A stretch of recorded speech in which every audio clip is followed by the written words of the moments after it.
Access to Democracy is made possible by donations from the following organizations. Thomson Reuters, a global company with expertise and insight to unravel complex situations in the areas of law, tax, compliance, government, and media. Their worldwide network of journalists and editors keep customers up to speed on relevant global events. Thomson Reuters, The Answer Company. The division championship Minnesota Twins are looking to go all the way to the World Series in 2024. Bolstered by inspirational shortstop Carlos Correa, a healthy Brian Buxton, and rookie phenom Royce Lewis, plus a pitching staff led by Pablo Lopez and an outstanding bullpen featuring Johan Duran, the Twins are the best bargain in the major leagues, and Target Field is the best venue in baseball. Established in 2007, 45th Parallel Spirits was among the first 50 micro-distilleries in the United States. Based in New Richmond, Wisconsin, all aspects of production occur at our facility. If you're interested in visiting and learning more about the 45th Parallel Distillery, please check our website and plan a visit to tour our facility and taste our spirits. Truestone Financial, with locations in Minnesota and Wisconsin, has proudly served its members since 1939. Truestone engages, educates, and supports its members to ensure they have the tools to empower their financial well-being. Truestone Financial, your neighborhood credit union. Learn more at truestone.org.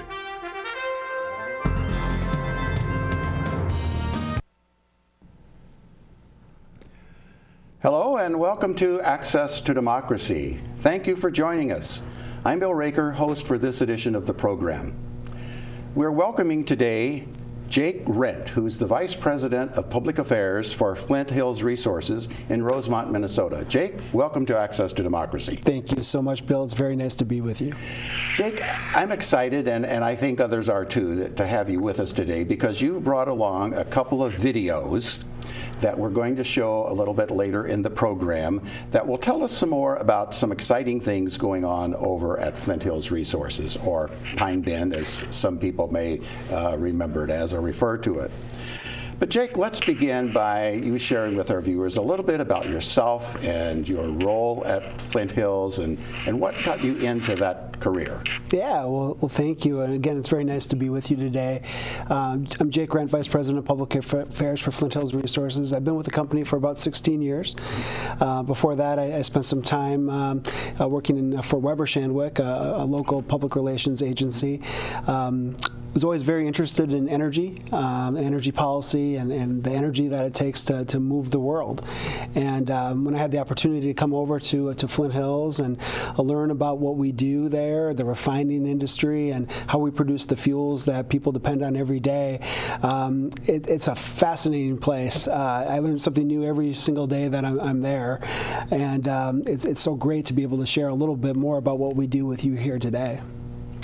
Well, what have been some of the challenges that you've helped the refinery work through over some recent times? Yeah, well, you know, we're fortunate to have many brilliant men and women that work for us every single day that are natural problem solvers. There are many opportunities for us to constantly get better, constantly find ways to increase our ability to produce fuels that people need while also reducing emissions. And through the years, we've been able to do that consistently, increasing production while reducing emissions almost 70%. Since the year 2000, our emissions have been cut. We've also reduced our greenhouse gas emissions on an intensity basis by about 17% since 2010. And so you have the resources, you have the talent that comes together, constantly trying to figure out how to make these products better. And that's a big part of what we do every single day. And that's no small task. I mean, it takes a lot of resources, a lot of technology, and as you said, a lot of talented and dedicated people to operate a facility as large as Flint Hills is here in Minnesota. Could you tell us just a little bit of the history of that facility? Because it's been there several years. It precedes me, for sure. It was established actually in 1955 as the Great Northern Oil Company, one of a handful of refineries that were around at the time, mostly supplying Minnesota and the upper Midwest. It was about a 25,000 barrel a day refinery at the time, so that's pretty small, especially when you consider today we're a 375,000 barrel a day refinery, which is about the second largest in the Midwest, top 10 in the entire country. Produces the vast majority of the fuels Minnesotans rely on every day, but also a very significant portion of the fuels people in the surrounding states depend on every single day. And believe it or not, up to 10% or more of the entire nation's asphalt demand is satisfied from our facility sitting in Rosemont, Minnesota. Well, you know, Jake, anyone that drives by it can see that it's an impressive facility, but I don't think many people really know some of the statistics that you just shared with us about what that plant really does. And one of the videos that you've brought, maybe this is a good time for us to take a look at this video, to just show our viewers how massive this production facility really is. And I think it kind of explains itself. So we'll let it play, and then we'll talk a little bit about what they're seeing. So are we ready to show the video?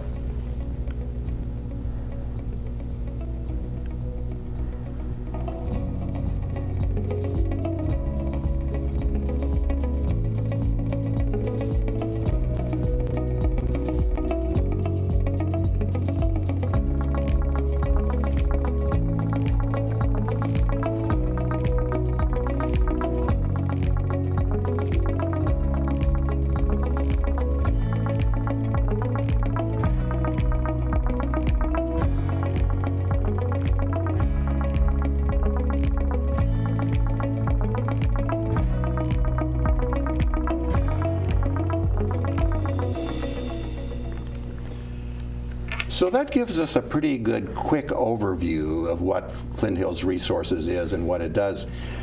I'm impressed, even though we only have a few seconds to see what's going on. Jake, you've been there, you said 16 years. What impresses you the most about what we just saw? I think all the moving parts and all the people that work there, over 1,000 every day, plus upwards of anywhere from 500 to 3,500 contractors on site on any given day, doing work, maintenance work, keeping the refinery running the way it should, running safely, producing these fuels in an environmentally responsible manner, and constantly innovating, bringing all those resources together, over $200 million a year in just investments to make that refinery run like it should. The fact that that happens truly in concert is almost poetic. When you have that many people doing that much work and all connected with a common vision of being the best. We want to be the best at what we do, be the most competitive refinery in the country, and that means being safe, that means being environmentally responsible, that means producing these products that people rely on every single day. And we take a lot of pride in that, that we know that people maybe take for granted that the gasoline, the diesel, the jet fuel, the asphalt, the propane, many other products that we use every day are always going to be there. And that's okay, because we're making sure these fuels are being produced in a very reliable way, and we take a lot of pride in that. And well, you should. Maybe not everyone appreciates the value of having a facility like this in the community, but perhaps you could share with us some of the benefits that the community that surrounds the refinery and the state of Minnesota actually receive because this big facility is located here. Yeah, we occupy actually two cities. We're in Rosemont and in Inver Grove Heights. And first and foremost, we have great partners in our local government. The leaders of Rosemont and Inver Grove Heights have always been very supportive, very collaborative. We work well together to make sure we're meeting expectations and that we're being a good employer, good neighbor. And they too have been supportive as we've been able to make more investments in our facilities. So So that's really important foundationally to be able to have a really good constructive relationships with the communities. When you're driving by that facility, most of us drive by maybe 60, 70 miles an hour. It doesn't maybe seem as big, but it occupies 1,000 acres, and we have 5,000 acres of property total in that particular area. So it's hard to really appreciate how significant the footprint is of that facility. But the other benefits that come with, I guess, our facility is, of course, we're one of the largest taxpayers locally in Rosemont, and one of the largest employers in Dakota County. As I said, over 1,000 full-time workers. Most of our employees live in the area. We have a lot in Hastings, but in Eagan and in Rosemont and Inver Grove Heights. We also, with our contractors, as I said, in some cases, we've got 3,500 contractors on site. And at shift change, it could be like downtown Minneapolis at rush hour during some of our peak days when we have that much work going on. We are the largest active work site in Minnesota. There's nowhere else in Minnesota you'll see that much ongoing investment, that many jobs tied to the building trades, plumbers, construction workers, pipe fitters, you name it. My dad was actually a pipe fitter out of the refinery back in the 90s. So, it touches a lot of families, it touches a lot of people, the jobs that we provide, and obviously the fuels that we provide as well. Well, that's really interesting. It's even fascinating. The jobs that the facility provides, the kinds of products that are generated there and distributed locally and nationally, the tax base. But there are other things that Flint Hills Resources does for the community. There are lots of activities and organizations that you support. You do things to support the environment. Can you talk a little bit about what those involved? Yeah, we have some wonderful community partners that help make Minnesota a special place to live and work. We're lucky enough to partner with them, and these are organizations like Friends of the Mississippi River, who we partner with on habitat restoration work at our facility. We have over 600 acres of property along the Mississippi River that they've helped, along with our employees, convert to what is considered pre-settlement condition. Beautiful property that is really second to none from an ecological standpoint. It's part of a major migratory flyway, has a lot of tremendous ecological value. The Ordway, a long-time partnership with the Ordway around the Flint Hills Family Festival coming up the first weekend of June. Mark your calendars. If you've never been before, it is a fantastic event. World-class talent comes to St. Paul, Rice Park in partnership with the Ordway. Every year we've been doing this now for over 20 years. So a really great collaboration. Ducks Unlimited, also environmental initiative, a longtime partner of ours who they do fantastic work. Improving air quality, including an initiative we partnered with them and the Minnesota Chamber and other partners years ago, including the Minnesota Pollution Control Agency, to retrofit school buses with the most modern pollution control equipment. And so every school bus in Minnesota had the best environmental controls. We've done a similar program now called Project Car with Environmental Initiative, which provides free upgrades to the environmental controls of older cars that still have a lot of value and use for their owners, but we're able to get those repaired so they're cleaner cars. So all of our programs, I think, have a very common connection to either environmental or educational. We do a lot of STEM education. We're a company of engineers, so we like to support that. And then also public safety. We do a lot of training at our facility for both law enforcement and fire departments. If sometimes you might be coming by our facility and you might see what appears to be a small fire, well, that's training. We have a live fire training grounds at our facility where Minneapolis, St. Paul fire departments from all over the region come there and train. So it's a valuable service that we're able to provide them as part of our public safety focus. So again, just a lot of really tremendous partners that we're lucky enough to work with to help make Minnesota the wonderful place that it is to live and work. Well, I'm sure our viewers are learning a lot more about Flint Hills Resources than they thought they would ever know by having you talk to us about all of the things that are going on there. You mentioned the area along the river that has been returned to pre-settlement conditions, I think was the term that you used, right? I know a lot of the Flint Hills Resources employees are involved in keeping that area pristine.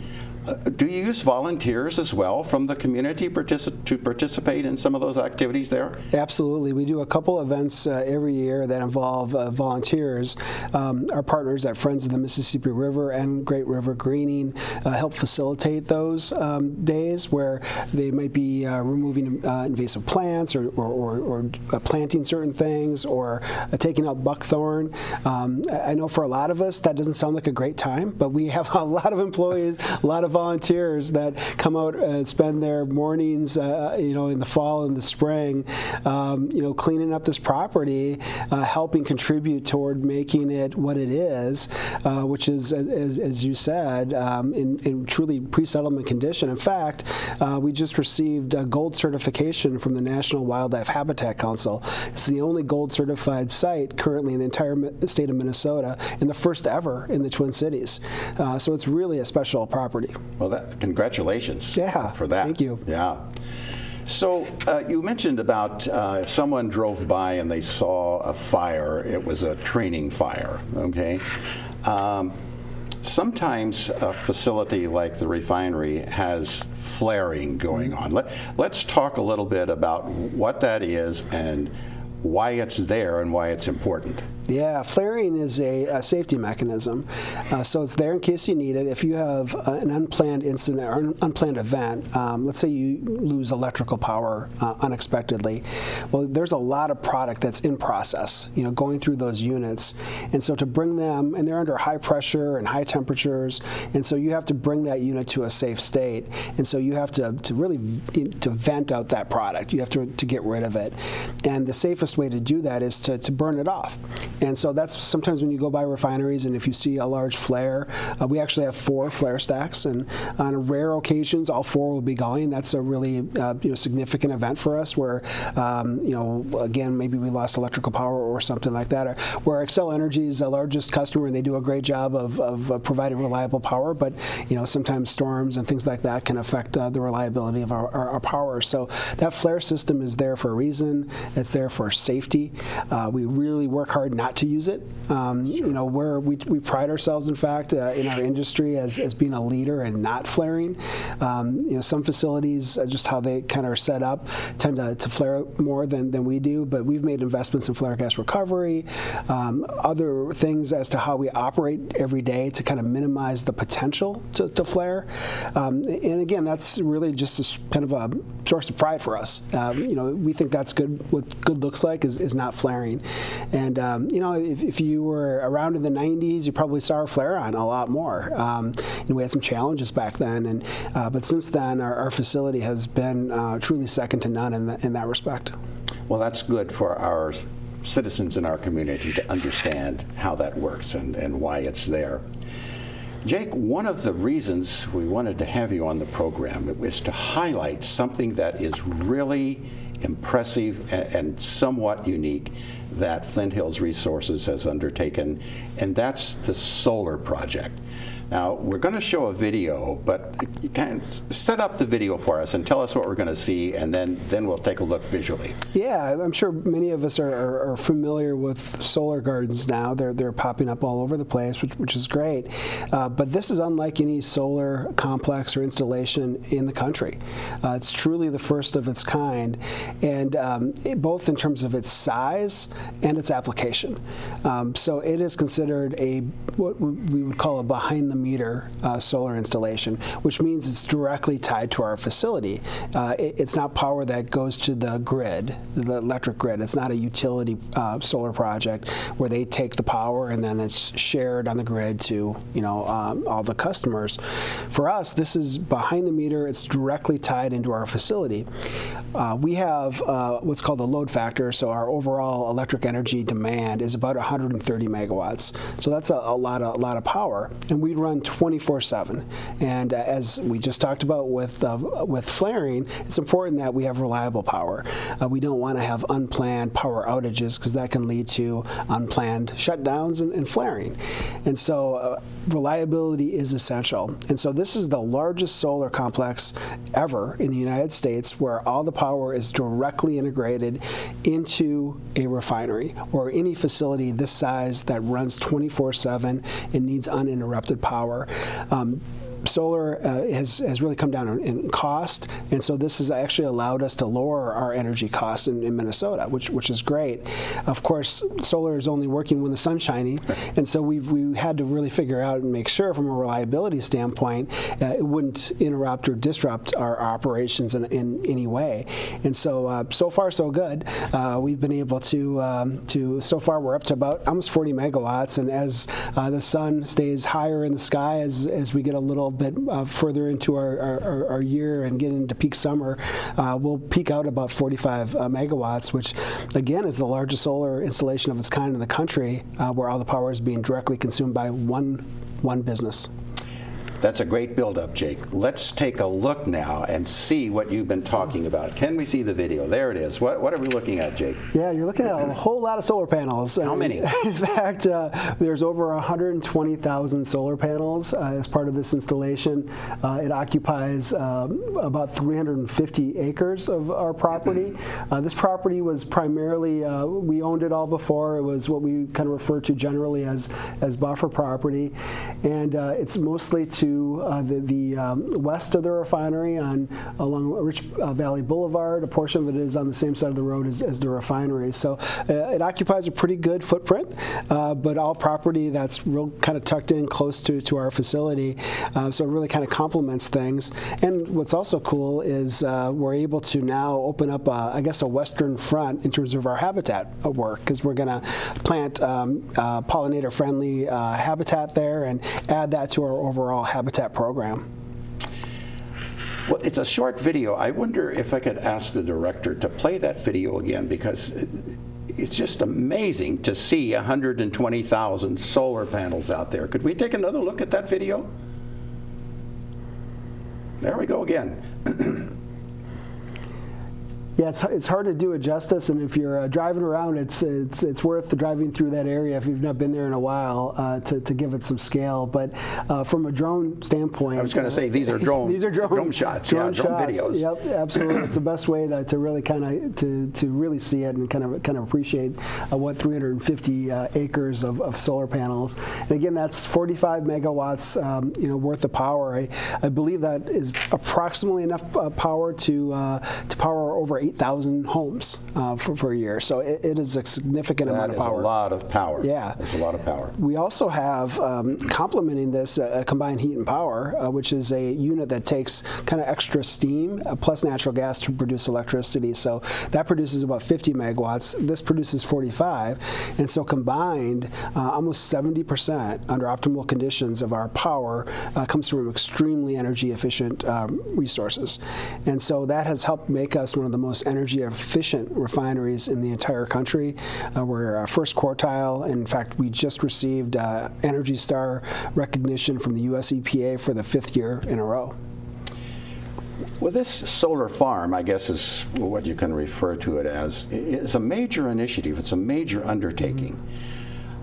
What motivated Flint Hills Resources to do this? What's the objective, and what kind of investment is being made in that solar farm? Yeah, so this was something we had really explored for 5 to 7 years, and we have a lot of property as we talked about, and we're also located near a significant transmission line system, and so we had a lot of solar companies that were interested in either buying some of our land or leasing our land for solar, and so instead of doing that, we thought, well, maybe we should look at using some solar just to help power some of our operations. Our electric energy rates in Minnesota for large industrials are not as competitive as the Gulf Coast, which is our competition. And so we're in the commodity business, so all of our energy inputs are part of our ability to stay competitive. And we're disadvantaged in that area. So we've been certainly incentivized to be more energy efficient. That helps, but also to find a way to produce power more cheaply makes us more competitive. And so as solar prices have gone down, it's become much more economic to make an investment like this. This is the first of its kind, as we talked about in the country. It was about a $75–80 million investment in solar, and for us, again, it's made us more energy competitive. So that's certainly been part of it. It also puts our buffer property to more productive use, and that creates mutual benefit as well with the city and others. So it just seemed to be a really good win-win. The big trick was how do you figure out the right size? Yeah. And so that's what we spent a few years trying to figure out, and then working with different developers on the configuration, because again, this has not been done before, and we wanted to make sure we did it right. So we're happy that it's up, and so far so good. Terrific. Jake, as we wrap up the last couple of minutes of the program, there's something else I wanted you to mention, and that's the Community Advisory Council. Can you give us a minute or two on what that organization is and what it does? Yeah, it's a really important organization. It's been around a long time. In fact, I believe it's the longest standing Community Advisory Council in the country, and CAC for short, Community Advisory Council. This is an independent organization that we helped establish over 20 years ago. It's made up of community members, selected from the entire area around the refinery, from Eagan, Rosemont, Inver Grove Heights, and even further out, that meet monthly with our leadership. We provide updates as to our environmental performance, safety, different projects. They provide us input on how we're doing, making sure we're meeting the expectations of the community. If there are concerns, we address those concerns. We bring the Minnesota Pollution Control Agency in to provide reports on our air monitoring, making sure again that the air quality and our performance is meeting all appropriate standards. So it's a very important organization that provides us very important feedback on our performance every day, a very constructive feedback, which is of course helpful and really important to us as a company. Jake, thank you for being a guest on Access to Democracy and telling us all about Flint Hills Resources. Thank you for bringing the videos that you've shared with us today. This has been very informative and interesting, and I hope our viewers have appreciated all of the information that you have shared with us and the perspective that you have shared with us about this major resource operation that we have going on here in our community. Thank you, Bill. It's really my pleasure. Thanks again, Jake. Thank you for watching us, for tuning in. Hello, I'm Bill Raker, a host on the award-winning program Access to Democracy. And here with me is Alan Miller, who's the founder of the program Access to Democracy and one of our producers. And we have some news, an update that we want to share with our viewers. This edition of Access to Democracy that just concluded is the last one that we will originate here in this location. For more than 15 years, Access to Democracy has been produced in the Eagan TV studios in the Thomson Reuters headquarters in Eagan. This has been an exceptional relationship between Thomson Reuters and Eagan TV, from which we have all benefited and for which we are very grateful. Recently, ownership of the Thomson Reuters building changed hands. Thomson Reuters moved to their new offices in a location in Eagan. But we are excited to let you know that Eagan TV studios and its crew are relocating to the professionally equipped student training facility in the Eagan High School. That's where Access to Democracy will originate our program starting on March 22nd. We look forward to continuing to bring you fascinating guests and interesting stories that continue our production of Access to Democracy. Alan, as founder and producer, How significant is this to you?